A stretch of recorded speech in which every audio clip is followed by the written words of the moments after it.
আসসালামু আলাইকুম, সবাইকে শুভেচ্ছা জানাচ্ছি। মাসুম মাহবুব দেখছেন open the eyes YouTube channel এবং মাসুম মাহবুব ফেসবুক পেজ।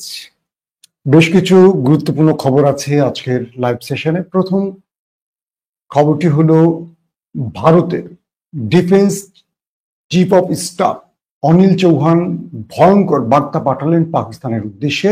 যে কোনো সময় দু দেশের মধ্যে বড় লড়াই শুরু হতে পারে। পাশাপাশি ডোনাল্ড ট্রাম্প ভারতের বিরুদ্ধে নতুন করে কি তথ্য জানালেন, যাতে করে পাকিস্তানের বীরত্ব আরো বেশি প্রকাশ পেল। 2 নম্বর গুরুত্বপূর্ণ খবর, সিরিয়াকে রক্ষায় এবার ঘোষণা দিলেন তুরস্কের এরদোয়ান। বললেন পুরো সিরিয়াকে রক্ষায় তারা পাশে থাকবে। পাশাপাশি সৌদি আরব দখলদার দেশটিকে এবার ছাই দিয়ে ধরতে চাইছে। কি বললো সৌদি আরব নতুন করে দখলদার দেশটির উদ্দেশ্যে? পাশাপাশি আরো বেশ কিছু আন্তর্জাতিক খবর থাকবে আজকের এই সেশনে। দর্শক, প্রথমেই আমি রজব তৈয়ব এরদোয়ানের একটি তথ্য দিয়ে আসছি। তুরস্কের প্রেসিডেন্ট রজব তৈয়ব এরদোয়ান বলেছেন, সিরিয়ার কুর্দি সহ সব ভ্রাতৃপ্রতিম জনগণের নিরাপত্তা, শান্তি ও কল্যাণ নিশ্চিত করার দায়িত্ব হলো তুরস্কের কাছে। তিনি বলেন, তুরস্ক এই অঞ্চলে শান্তি প্রতিষ্ঠায় প্রতিশ্রুতিবদ্ধ।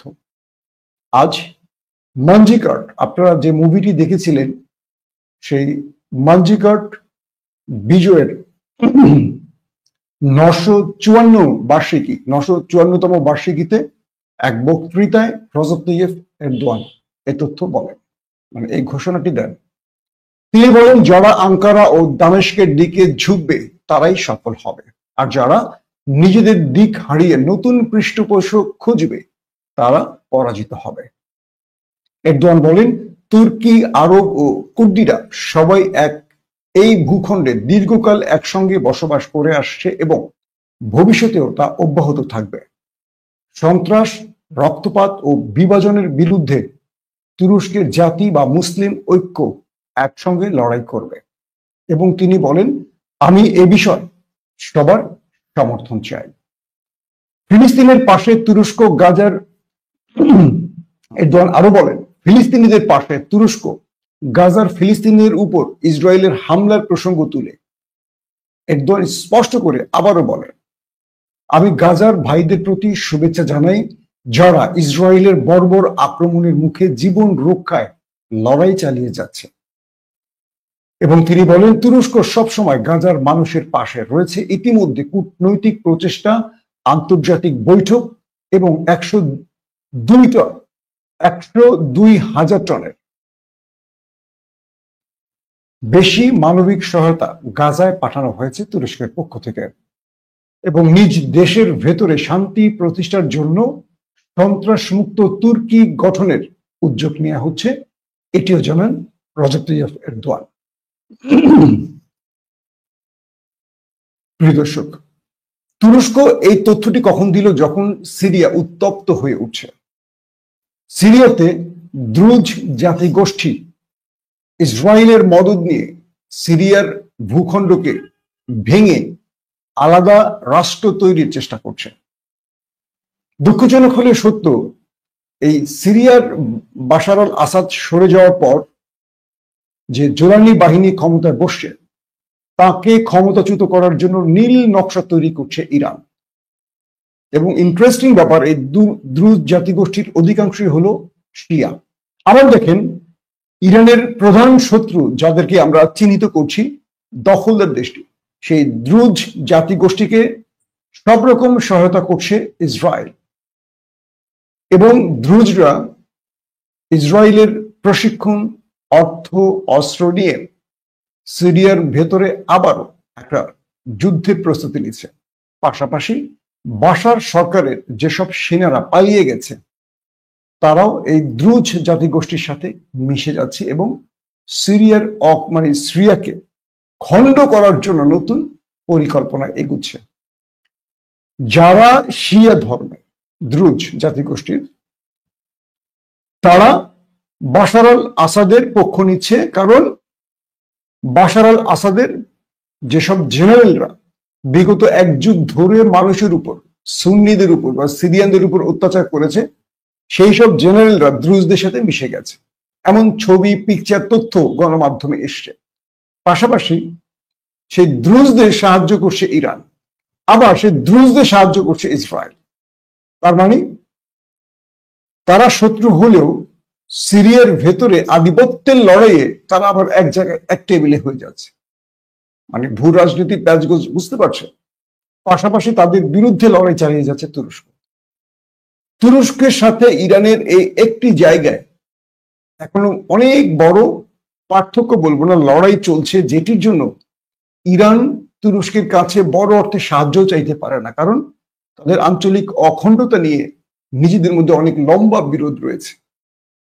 সিরিয়াকে যারা ভাঙতে চায় তারা বুঝতে পারছে না যে এই সিরিয়াতে যদি দ্রুজ জাতিগোষ্ঠী কোনোভাবে একটি রাষ্ট্র তৈরি করতে পারে, বা সে রাষ্ট্র না হোক, একটি ইসরায়েলের জন্য কি বলবো, একটি করিডোর খুলে দিতে পারে, একটি রাস্তা করে দিতে পারে, তাহলে এই সিরিয়াতে আর শান্তি আসবে না, না ইরানের জন্য না সিরিয়ানদের জন্য। তাহলে দ্রুজদের জন্য যে কাজ করছে ইরান বা ইসরায়েল, এটা বন্ধ করতে হবে। আর জোরানি বাহিনী বলছেন, আহমেদ আল সারার, তিনি বলছেন আমরা কোনোভাবে সিরিয়াকে বিভক্ত হতে দেব না, আমরা এক দেশ এক জাতিতে থাকব, আমাদের মধ্যে যত পার্থক্য থাকুক একটি পতাকা থাকবে, নতুবা শত্রুরা বারবারই এখানে অশান্তি তৈরি করতে আসবে। দেখেন, পৃথিবীর যে দেশগুলোই ভেঙে গেছে এবং যেখানে বিভিন্ন খণ্ডে বিখণ্ড, যেমন লিবিয়ার কথা বলি, খলিফা হাফতার এক পক্ষে, অন্য পক্ষে রয়েছে জাতিসংঘ সমর্থিত সরকার, শান্তি আসেনি, আসেনি। সিরিয়াকে এইভাবে উত্তপ্ত করে রাখতে চাইছে আহমেদ আল সারার, বরং তুরস্কের সহযোগিতায় গোলান হাইটস, যে গোলান মালভূমি, এটি ইসরায়েল দখলে নিয়েছে, সেটি আবার পুনরায় ফেরত পাওয়ার চেষ্টা চালিয়ে যাচ্ছে। কিন্তু ইরান এবং তার বাশার আল আসাদের সেই পেতাত্তারা দ্রুজদের আবারও খেপিয়ে তুলছে, বা আহমেদ আল সারার সরকারের যেন পতন হয় সে চেষ্টা করছে। বুঝতে পারলাম না ইরান আবার ইসরায়েলের স্বার্থটা এখানে এক হলো কি করে? বুঝতে পারছেন ভূ রাজনীতির কাজগোজ। আসেন 2 নম্বর প্রসঙ্গে। 2 নম্বর প্রসঙ্গ হলো যে ইরানের ভয়ে দখলদারদের মধ্যে এখন নানান পরিকল্পনা তৈরি হচ্ছে। আমি মাঝখানে 1-2 দিন আগে আপনাদের খবর দিয়েছিলাম যে কোনো সময় ইরান দখলদার দেশে আক্রমণ করতে পারে, এমন গোয়েন্দা তথ্য রয়েছে আমেরিকা এবং ইসরায়েলের কাছে। সে হিসেবে ইসরায়েলের ভেতরে প্রস্তুতি আছে বা প্রস্তুতি নিচ্ছে কিভাবে তারা ইরানকে মোকাবেলা করবে। আজকে লেটেস্ট তথ্য হলো ইরান যে কোনো সময় আক্রমণ করবে, এইরকম একটি তথ্যের আলোকে তাদের আকাশ প্রতিরক্ষার ব্যাটারিগুলো প্রস্তুত রাখা হয়েছে এবং তারা স্যাটেলাইট ইমেজের মাধ্যমে দখলদাররা প্রতি মুহূর্ত ইরান এবং হুতিদের অবস্থানগুলো নির্ণয় করছে। কারণ এর আগে হুতিদের আক্রমণ ইরানের আক্রমণ মনে করে তারা সব পালিয়ে গিয়েছিল বাংকারে, এবং হুতির আক্রমণও করেছিল বড় পরিসরে, কিন্তু সেটি ইরানের আক্রমণ ছিল না। এবং দখলদার দেশটির নিরাপত্তা বিশ্লেষকরা বলছেন ইরান এবার বড় যুদ্ধ করতে চাইছে, সেভাবে তারা প্রস্তুতি নিচ্ছে। এবং তাদের স্যাটেলাইট ইমেজ যেটা বুঝতে পারছি তারা দখলদাররা, যে ইরান এবার বিভিন্ন ক্ষেত্র থেকে আক্রমণ করবে এবং সেই আক্রমণে তারা প্রথমেই দখলদারদের গুরুত্বপূর্ণ স্থাপনাগুলোকে ধ্বংস করতে চায়। হতে পারে নেভাত্তাম, হতে পারে ডিমোনা, হতে পারে সেটা হাইফার মূল বন্দর, হতে পারে ডেভিড বেন গুরিয়ন বিমানবন্দর, এবং তাদের মোসাদ সহ সামরিক যে স্থাপনা, সেই স্থাপনা। তো সেজন্য সেই জায়গাগুলোকে পূর্ণ নিয়ন্ত্রণে রাখছে দখলদার দেশটি। আসছি তারপরের গুরুত্বপূর্ণ বিষয়, অর্থাৎ এখন ইরানের ভয়ে কিন্তু তারা কাঁপাকাঁপি করছে কখন ইরান আক্রমণ করে বসে। এটা কিন্তু দখলদারদের ভেতরে চলছে এই উত্তেজনা। আবার দখলদাররা ইরানের আক্রমণের আগেই নিজের আক্রমণ করে বসতে পারে, এটিও ধারণা করা হচ্ছে। যখন দখলদাররা কনফার্ম হবে গোয়েন্দা তথ্যে যে ইরান কালকে আক্রমণ করবে, আগের দিনই দখলদাররা ইরানে আক্রমণ করে বসতে পারে, এটিও তাদের প্রস্তুতি আছে। সেই হিসেবে তারা আমেরিকা থেকে হিউজ পরিমাণ মিসাইল টিজাইল এনে জমা করেছে, এখনো আসছে প্রতি মুহূর্তেই কার্গো করে বা জাহাজ ভর্তি করে আমেরিকা থেকে দখলদার দেশের উদ্দেশ্যে অস্ত্র আসছে। এটা কিন্তু বন্ধ হয়নি, আসছে, কারণ বড় যুদ্ধের প্রস্তুতি তারা নিচ্ছে। দর্শক, তারপরের গুরুত্বপূর্ণ খবরটি হলো ডোনাল্ড ট্রাম্প আজকে নতুন করে আবারও বার্তা দিল যে 5টি 6টি নয়, পাকিস্তান ভারতের 7টি যুদ্ধ বিমান ভূপাতিত করেছে এবং এই 7টি যুদ্ধ বিমানের পাইলট অধিকাংশই বেঁচে নেই, তারা মারা গেছে। ডোনাল্ড ট্রাম্পের মতো একজন ব্যক্তি এই তথ্য মিথ্যা দিতে পারে না। একটা রাষ্ট্রের প্রেসিডেন্ট, তিনি, তার কাছে গোয়েন্দা তথ্য অবশ্যই আছে।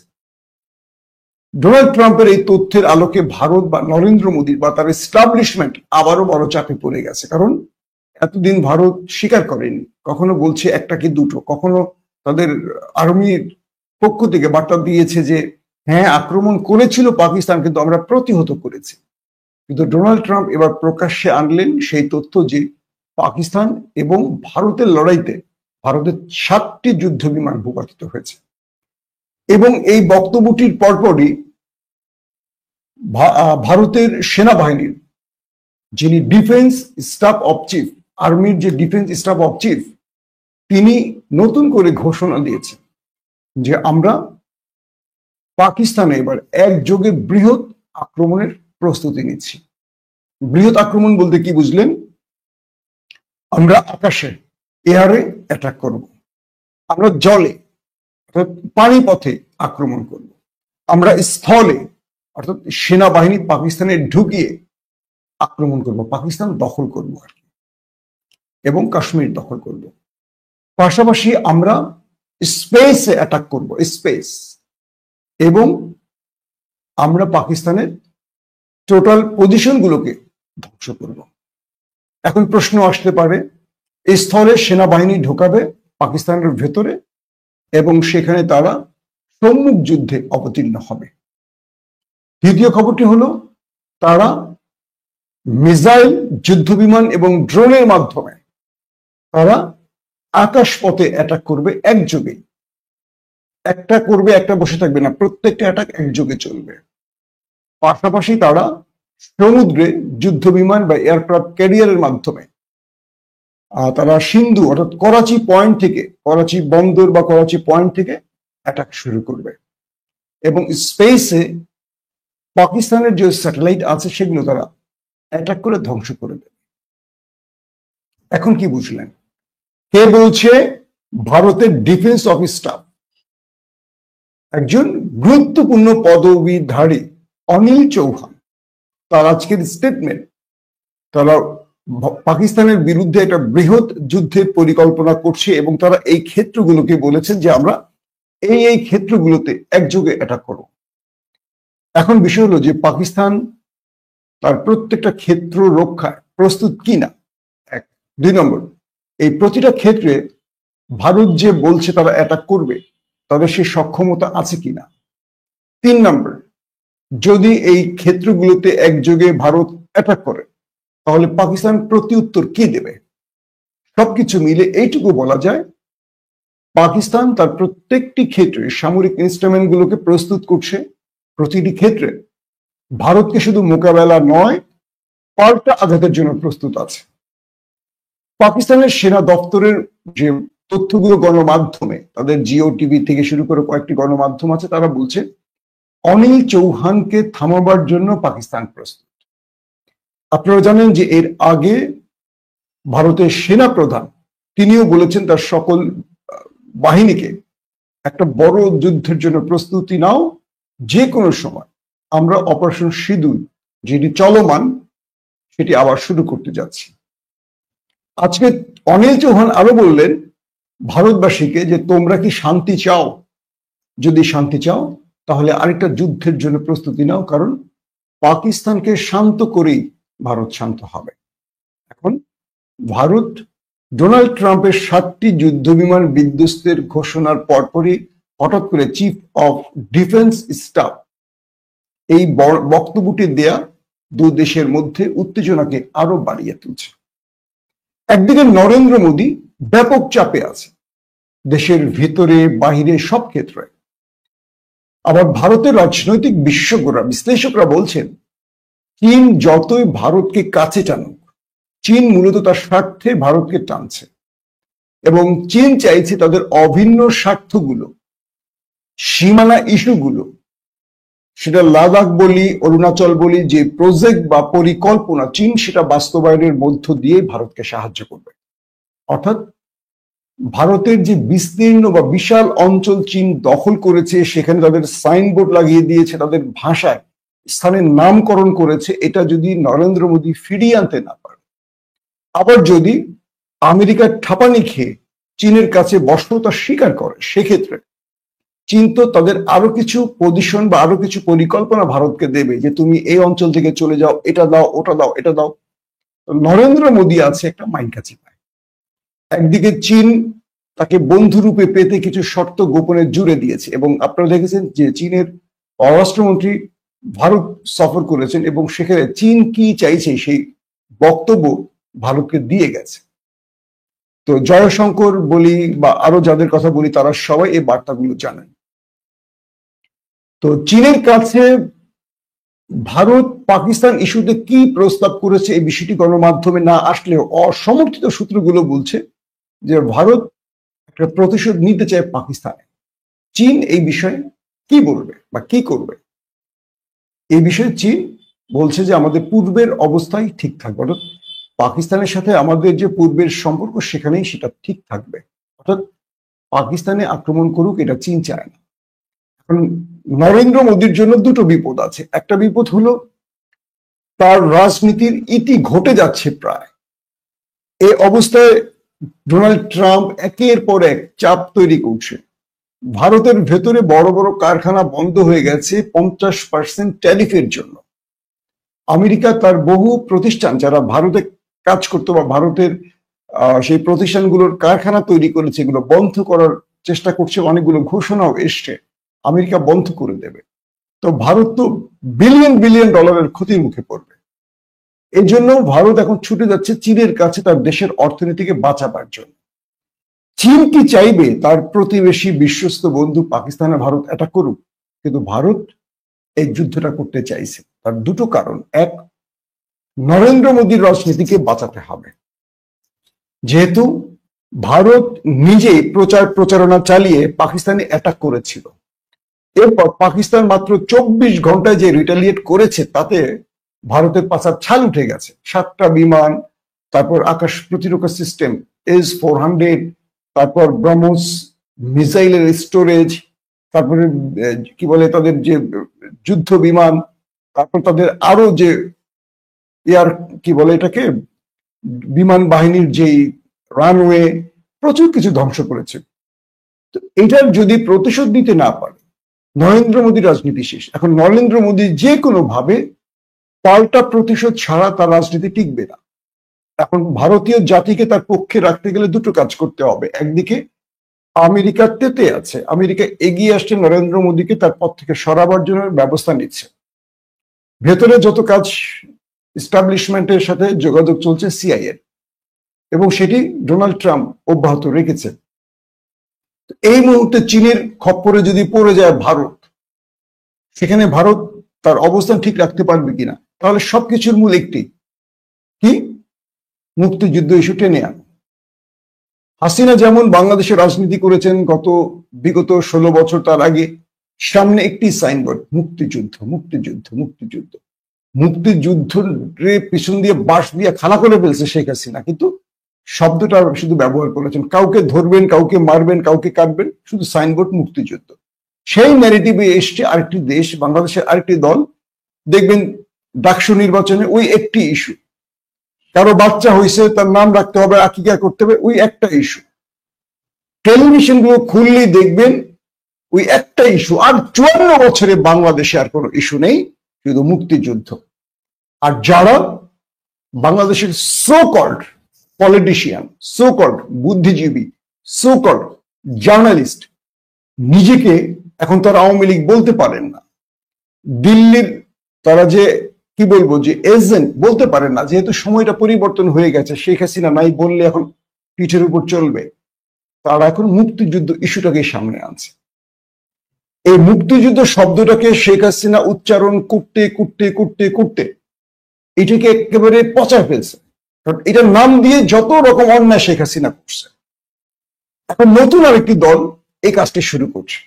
তো ভারত তার রাজনীতিতে পরিবর্তন আনেন, জনগণের ইমোশন ক্যারি করেন, জনগণকে ব্ল্যাকমেইল করেন, ভোট ব্যাংক কেড়ে নেন। তাদের সামনে গত ৭৬ বছর ধরে একটি ইস্যু, ৪৭-এর পর থেকে একটি ইস্যু ভারতের, পাকিস্তান পাকিস্তান পাকিস্তান। বাংলাদেশে ওই একটা ইস্যু মুক্তিযুদ্ধ পাকিস্তান, ভারতেরও একটা ইস্যু পাকিস্তান পাকিস্তান পাকিস্তান। তো দিল্লির এই ন্যারেটিভ নিয়ে তো আওয়ামী লীগ বা আওয়ামী লীগের এখন মিত্র যারা হয়ে গেছে বাংলাদেশের একটি দল, তাদের সামনে একটি ন্যারেটিভ। ঢাকা বিশ্ববিদ্যালয়ে কি করতে চান, ভিপি হয়ে জিএস হয়ে কি করবেন, এর কোনো বক্তব্য নেই। গুপ্ত, ৭১ বিরোধী, ওরা পাকিস্তানি। ভাই তুই কি করবি ঢাকা ইউনিভার্সিটি? ও পাকিস্তানি হোক, ও উগান্ডার হোক, সেনেগালের হোক, তুই ভিপি হয়ে কি করবি সেটা বল। সেটা বলে না। ওর পাশায় গু, ওর চোখ লাল, ও এটা করছে, ওর সঙ্গে হিজাবি লাইন, ওর সাথে এইটা ঠিক ওই বললাম দিল্লির ন্যারেটিভ। দিল্লিও একই কায়দায় পা দিয়েছে, একই কথা, কি পাকিস্তান। এখন নরেন্দ্র মোদী তার রাজনীতিকে বাঁচাবার জন্য পাকিস্তানের বিরুদ্ধে একটা যুদ্ধ তার চাই, এবং এই যুদ্ধে নরেন্দ্র মোদী একা লড়বেন না। তার সেনাবাহিনী, বিমান বাহিনী, নৌবাহিনীর সঙ্গে তার মিডিয়া বাহিনী, গদি বাহিনী, যেটাকে বলে গদি বাহিনী ভারতে। আমরা কি দেখলাম? প্রথমে পাকিস্তানকে উড়িয়ে ফেলেছে, গুড়িয়ে দিয়েছে, সেনা প্রধান শেষ, গ্রেপ্তার, লাহোর শেষ, কি বলে ইসলামাবাদ শেষ, উঠছে দুটছে, মরে মানুষ ছাপা। ভারতের গণমাধ্যম দেখছেন না আপনারা? পরক্ষণে কি দেখলেন? পাকিস্তানিদের হাতে ভারতীয় ৩০০ মতো সেনা শেষ, ৭টি যুদ্ধ বিমান শেষ, সবচেয়ে দামি আকাশ প্রতিরক্ষা সিস্টেম S-400 শেষ, তাদের গর্বের মিসাইল ব্রাহ্মস স্টোরেজ শেষ, রানওয়ে শেষ। একের পর এক শেষের ফিরিস্তি বাড়তি থাকে। কি দাঁড়ালো? নরেন্দ্র মোদীর গদি মিডিয়া প্রথম যে কদিন চাপাবাজি করছে, Pakistan, Al Jazeera, BBC, CNN, Reuters, AP, Deutsche Welle, একের পর এক যখন স্টোরি তৈরি করলো, প্রমাণ দিয়ে, স্যাটেলাইট ইমেজ দিয়ে, সব দিয়ে, থেমে গেল ভারত। এবার ভারতের যারা বিরোধী দল কংগ্রেস, তারা নরেন্দ্র মোদীর বিরুদ্ধে লেগেছে। শোনা যাচ্ছে বিজেপির বিরুদ্ধেই, মানে বিজেপির যারা আছেন, এই RSS, এরা এখন নিজেরাই চাপে আছেন। প্রতিটা রাজ্য থেকে মোদীর বিরুদ্ধে এখন বিক্ষোভ ফুঁসে উঠছে। তামিলে দেখলেন কদিন আগে ফিল্ম স্টার, দেখেছেন আপনারা? ১৫ থেকে ২০ লক্ষ মানুষকে উপস্থিত করে পাকিস্তান, ভারতের ইতিহাসের সবচেয়ে বৃহৎ সমাবেশ করেছেন শুধু মোদীর বিরুদ্ধে। সবকিছু মিলে নরেন্দ্র মোদীর বিদায় ঘন্টা বাজছে, আর সেই বিদায়টাকে কোনোভাবে সে রক্ষার জন্য পাকিস্তানের বিরুদ্ধে যুদ্ধ করতে চায়। দুই দেশের গোয়েন্দা সূত্রের রিপোর্ট অনুযায়ী গণমাধ্যম যে তথ্য দিয়েছে, দুই দেশ হাই অ্যালার্ট পজিশনে। গত 7 দিন তারা কিন্তু সীমানায় ব্যাপক গোলাগুলি করেছে, মানুষ মেরেছে। পাকিস্তানের হাতে ভারতীয় সেনাও মারা গেছে বেশ কয়েকজন। তো সবকিছু মিলে একটা বৃহৎ যুদ্ধের চূড়ান্ত পর্যায়ে রয়েছে। যে কোনো সময় ঘুম থেকে উঠে শুনবেন একে অপরকে স্ট্রাইক করে বসছে এবং মুহুর্মুহু অ্যাটাক চলছে। এই পরিস্থিতিতে আমাদের প্রতিবেশী দেশ দুটো, আমরা চাই না এই যুদ্ধটা শুরু হোক, আমরা চাই শান্তি আসুক। আমরা যুদ্ধের বিপক্ষে, আমরা শান্তির পক্ষে। আল্লাহ হাফেজ।